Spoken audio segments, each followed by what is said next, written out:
Hello Munro Live viewers. My name is Sue Smith. I'm a program manager here in Munro Associates. I'm an engineering background, pretty much everybody here is. And as part of my job, I get to review beautiful vehicles like this Genesis GV60, the all-electric BEV, on their E-GMP platform. And this is a press vehicle. And I got to take this thing home the other night, drive it, and I'll tell you, a lot of people stopped me, honked at me, had me roll down my window. They wanted to know what this was and that it was beautiful. So Genesis, you've done a nice job in setting up a really attractive, easy on the eye vehicle. So as part of what Munro does, aside from reviewing vehicles and making videos, we actually spend a lot of time, and if you kind of look that way, you'll see a whole slew of parts that we have available. We've torn down quite a few vehicles and analyzed all the componentry inside, right down to the laminates in the motors, the trim on the seats, the cost of all of those components. And that's what we do as informational for ourselves and for our customers, along with doing many, many more dedicated projects directly for customers where we evaluate supplier costs, evaluate design, and most importantly, we help engineers think out of the box right from the start of their project and design more efficient, better value product for their customers. And ultimately, we help our clientele dramatically increase their profitability, which is really what any company is about. No matter what you manufacture, every company is about making money. So anyway, taking a look at this vehicle, as you probably know, this is on Hyundai-Kia's E-GMP platform, which is their global modular electric dedicated platform. So unlike some previous electric vehicles, which were basically battery electric vehicles stuffed into the form of a formerly ICE vehicle, these are absolutely meant to be battery electric only. And so what that's done is given them a lot more room in the interior, first of all, with that very low flat battery. This vehicle just has a ton of space in it. And something that's important when you're doing any battery electric vehicle is you want the vehicle to be exceptionally aerodynamic. You want a really low coefficient of drag, which definitely Genesis has taken in mind with this. So even though this is the same as an Ioniq 5 and an EV6, a Kia EV6, it doesn't look the same. They've gone very cab forward to give you a lot of interior room. It's got a really nice teardrop shape. Not quite a combac, but very nice aerodynamic form. And they've added this real slick spoiler. And if you look at it when the vehicle's on, you'll see that this entire back of the spoiler is effectively your Chimsel, your center high mount stop lamp. They've kept the Genesis theme here, but they've made it very modern. You have the two-band lights. Something that, as an engineer, I appreciate is that they actually thought about how people would be using this. So normally you lift out your floor, and I will say there's not a lot of room back here, and I think in large part that's due to the really sloped teardrop shape. But anyway, what they've done here that I think is really nice is most vehicles that have this load floor that you can take out, you have to, if you have something sitting here, you can't access anything beneath it. And so they thought about that and gave you a way to get to your components that you might need that you have stored back here.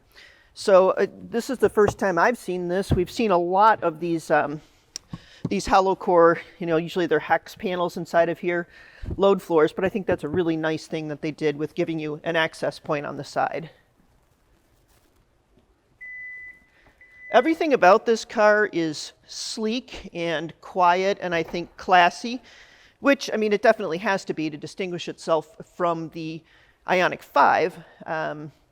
But I was surprised how much attention I got on the road. Part of it is the color. They've gone with all very muted colors. There's grays, whites, a really soft copper that's absolutely stunning. So that definitely makes it stand out. But then just when you're looking at it, it's elegant, it's sleek, it's muted, but I think dramatic in its shape. Something I do note is that these wheels, I love them. The wheels are beautiful.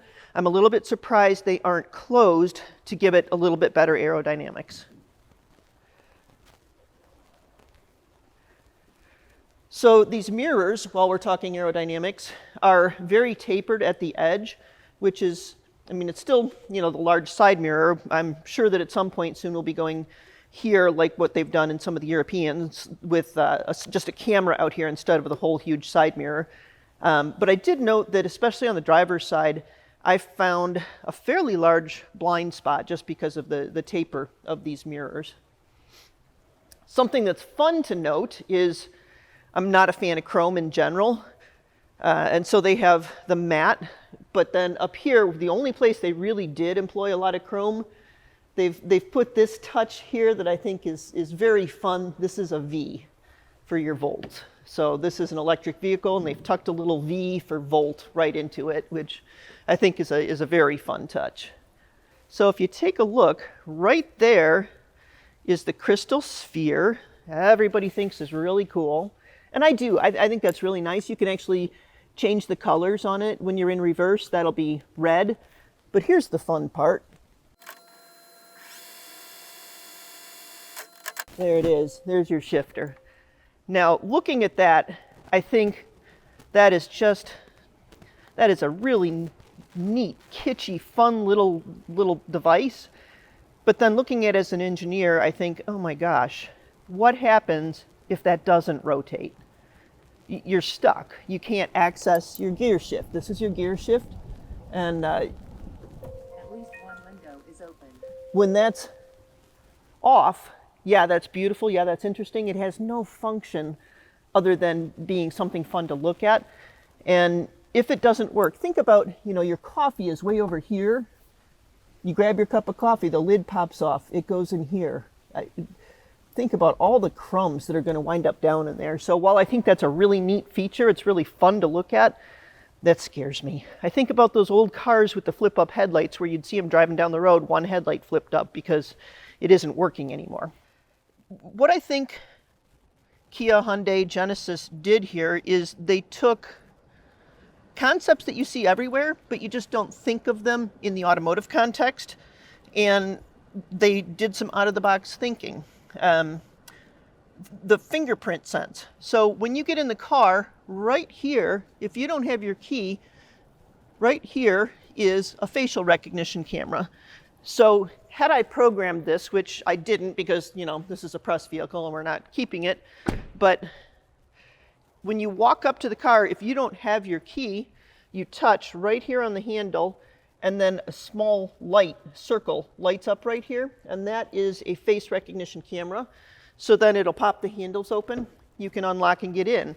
If you've done that, you say, well, now I'm still stuck, but you're not, because you get in here, and everybody's phone has fingerprint recognition, but I've never seen it in a vehicle before this. Right here, this little dot is a fingerprint recognition button. So you just get in, put your finger on there, now you can start up your car and drive. So everybody knows about face recognition, fingerprint recognition, but it hasn't been done in the vehicle context that I'm aware of before. So I think that was some great out-of-the-box thinking. Also, this screen is a touch screen. It's super easy to use, super sensitive. And then in addition, they've got so many places you can touch. It's almost baffling. I'm sure that once I would get in it and get used to it, I would get it all figured out. But you can also touch on this dial right here. You can flip back and forth between the screens. You can also turn the dial if you prefer that. So there's a lot of different ways to access. You can do controls here, and again, here, this little widget controls this screen here, and it's up and down and side to side, just touch, which is pretty phenomenal. It does have haptic awareness. It has a lot of ADAS. It has if you're going to be in a collision, etc., the steering wheel will vibrate. You can adjust the intensity of it. So it has a lot of very nice features built in. This boost feature, that's kind of like ludicrous mode in the Plaid, and I both love it and have one small dislike. So this vehicle has a lot of horsepower. It has I think 428 or 423, 428 horsepower just as built. I have to check that again. But then you can go all the way up to 483, so I think it's 429, and then 483 is with boost mode. So you get it for 10 seconds. You hit this, and I will tell you, it flies. You can go 0 to 60 in 3.4 seconds. The only thing that I found a little bit, maybe a little disconcerting, is that if you're driving down the road, you want to pass somebody, you hit boost mode, and it automatically leaps a little forward. I would like it to just have more available, not automatically jump. But anyway, that's a great feature. So this has two motors that are the same power, which is a step up from what the other vehicles on this platform have. So in this console area, Hyundai was very creative in the Ioniq. The engineers there decided, hey, we're going to think out of the box. And what they did there was they created a fore-aft adjustable console. It has 14 positions that you can move fore-aft in, and they're basically a centimeter each. So you can move that whole console to give the people in the back more room, and or to put it where you want that center armrest, which is nice, a little excessive putting an adjuster under the center. So they went completely opposite thinking on this one. I find it a little bit inadequate in terms of space in the center console. I'm going to go around the other side so that you can get the camera in here. There's not a lot of room right here, although, I mean, you could also argue that, if you put it deep, you're just going to lose stuff in it. But what that allowed them to do, in addition to having your Qi charger right here, is to have a complete pass-through. So what the engineers did is all the structure for this console is on either side, and then it's completely open front to back. So you can put things in here, which, as a woman with a purse, it's kind of nice to have a spot that it's completely hidden and fully open underneath here where you could drop in things that are going to be hidden. So while I wish there was more space here, it is very nice and open this way through the whole tunnel. I also love that it's got this huge airy space here, just a very open console feel. Something else unique, I think every other manufacturer for the most part has a drop-down glove box, and things always adjust and shift when you flop that thing open. Again, they did something different. This is actually a rolling drawer. So instead of flipping open, it actually rolls and keeps everything nicely arranged. On the driver's side, the mirror control is very nice, very smooth, very easy to use. It has a really solid feel to it. It's easy to reach. You just reach right here. It's got a super, super nice feel to it. Very intuitive. You click right, left. To match this look, because right here, you grab it, it's right here. To match this look on the other side, I at first thought that was a speaker, but it's not. This car has Bang & Olufsen speakers, and there is a speaker here. But when you look at it, I thought, oh, why is there a speaker? It's not. So I found in some of the literature, and I'm not going to, pry apart this press vehicle, but it says that this is a diffuser. So to keep that matched look on this side so that it looks similar to the driver's side mirror adjust, they've put in, again, kind of an out-of-the-box thinking concept, if it is indeed a diffuser, but something to improve the air quality in the car. And then there's the things that, as an engineer, I think about that I don't think the average consumer would even consider, but they've prevented problems that you didn't know you were going to have by some innovative software and controls. In this car, it does what they call afterblow, which is in the air conditioning system, if you run it, even after you turn off the car, it will blow to clear any moisture out so you don't get that moldy smell. And I know in a couple of vehicles I've had, if I didn't remember to blow the air warm after I was done using the air conditioning, there were little trays where the moisture would sit and aggregate mold. So this car takes care of that without you even having to think about it. So again, Hyundai had some kind of out-of-the-box thinking. More out-of-the-box thinking that they've done is here in the console. If you look, it's not icons. So thinking about the cell phone or the iPad concept, they took the facial recognition from there and they took the fingerprint from there, and then they kind of went reverse that thought. Wait, we don't need to have icons here anymore. So they've done full images, and instead of having, little icons all over your screen, they've gone to whole pictures, which is, I think, really nice and another step outside of the box.